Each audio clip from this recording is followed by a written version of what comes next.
நமஸ்காரம். நான் இன்னைக்கு மொச்சக்காயை வச்சு ஒரு குழம்பு பண்ண போகிறேன்.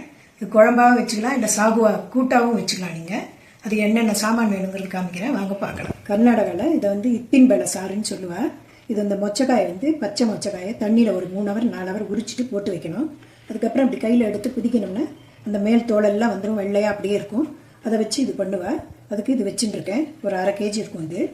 அதுக்கப்புறம் போடுறதுக்கு மஞ்சப்பொடி, ஜீரகம், ஒரு மிளகா, கருவேப்பிலை, பெருங்காயம், எண்ணெய், ஒரு வெங்காயம், ஒரு உருளைக்கிழங்கு, அதுக்கப்புறம் டொமேட்டோ, பச்சை மிளகா, இஞ்சி, கொத்தமல்லி, கசகசா, ஒரு வெங்காயம், தேங்காய்.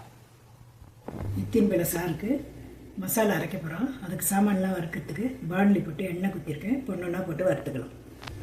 எண்ணெய் காஞ்சிருக்கு. வெங்காயம் போடுறேன், பச்சை மிளகா போட்டுக்கிறேன், இஞ்சி போடுறேன், கொத்தமல்லி போடுறேன், கசகசா போட்டுக்கிறேன். எல்லாத்தையும் லேசாக பரட்டிக்கலாம். ரொம்ப படக்கணுங்கிறது கொஞ்சம் சூடாக மட்டும் பரட்டிக்கலாம். கொஞ்சம் விளக்கிட்டேன், கேஸ் அணைச்சிட்டேன். தேங்காய் போட்டுக்கலாம்.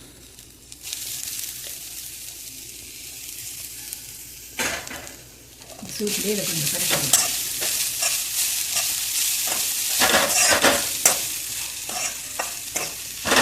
இதில் தக்காளியும் போடுறேன். பருப்பு, மொச்சை பருப்பு ஒரே ஒரு ஸ்பூன் இதில் போட்டுக்கணும். அரைக்கிறது எல்லாம் கொஞ்சம் ஆரைக்கணும். அப்புறம் அரைச்சி நல்லா கழிக்கிறேன். இந்த மொச்சை பருப்பு குழம்புக்கு குக்கர்லேயே பண்ண போகிறோம். எல்லாம் அரைச்சி வச்சுருக்கேன். இதை தாளிச்சிட்டு இதிலே போடலாம். எப்படிங்கிறத காமிக்கிறேன், வாங்க பார்க்கலாம். எண்ணெய் குத்திக்கிறேன். எண்ணெய் காய்ஞ்சிருக்கு. மிளகா ஒன்று போடுறேன், ஜீரகம் தாளிக்கிறேன். ஜீரகம் வெடிக்கட்டும். பெருங்காயம் போடுறேன், கருவேப்பிலை போடுறேன்,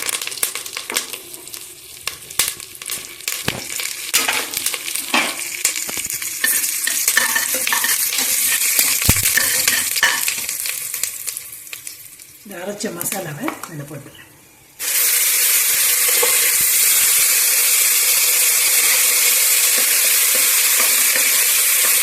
வதங்கிட்டு வெங்காயம் போடுறேன். 2 பரட்டு பச்சையாக போடுறேன். குக்கர்லேயே வைக்கிறதுனால ரொம்ப நாளை வதக்கணுங்கிறது இல்லை. வெங்காயம் வதங்கியிருக்கு. இப்போ உருளைக்கிழங்கு ஒன்று போடணும். இதில் திருப்பி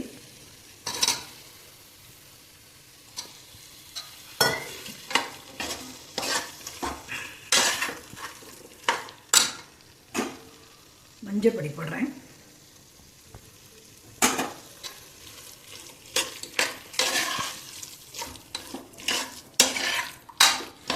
இந்த உரிச்ச பருப்பையும் இதில் போட்டுடுறேன். போட்டு எல்லாம் சேர வதக்கிக்கலாம்.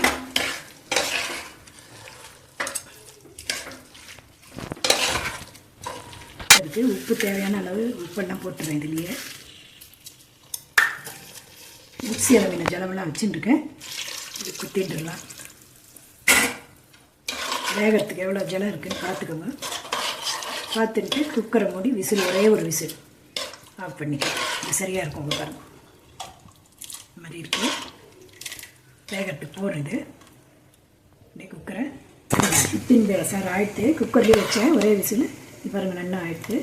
உங்களுக்கு இன்னும் ஜலமாக வேணுனாலும் ஜலம் குத்திக்கலாம். கொஞ்சம் வெந்நீர் கலந்து கொதிக்க வச்சுக்கோங்க. இதுவே எங்களுக்கு போகணுன்ட்டு அப்படியே நிறுத்தி வச்சுருக்கேன். நீங்களும் இது மாதிரி பண்ணி பாருங்கள். அது இட்லி, தோசை, சப்பாத்தி, சாதம், பூரி எதுக்கு வேணாலும் நீங்கள் சாப்பிட்லாம். இது நல்லாயிருக்கும். நீங்களும் பண்ணி பார்த்துட்டு சொல்லுங்கள். நான் அடுத்த வீடியோவில் உங்களை பார்க்குறேன். வணக்கம்.